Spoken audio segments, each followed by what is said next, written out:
শালা আজ হয়তো লোন রিকভার করবো, না হলে ওর মাথা ফাটাবো।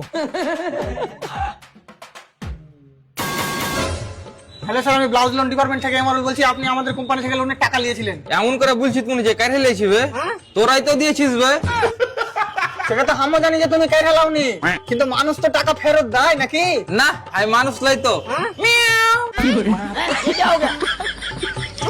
ভাই নাটক খুব হলো, দে লোনের টাকা দে। না, এটা সম্ভব নয়। এই তোর মতো লোক দেশকে চুষে খাইছে। হাট বাড়া, দেশ আমার খাওয়া যায় নাকি? তোর কাছে সন্দেশ থাকলে দে।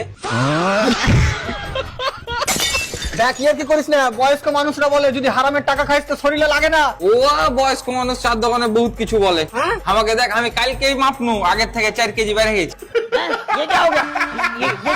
তোর মতো ছেলে মানুষ হতে পারে না। হ্যাঁ, আমি তো ব্যাটারিতে চলি। লে আর হ্যাঁ, সন্ধ্যাবেলা আসিস না। কেন? ও আর বাড়ির লোক আমাকে সন্ধ্যাবেলা চাজে বসে রাখে।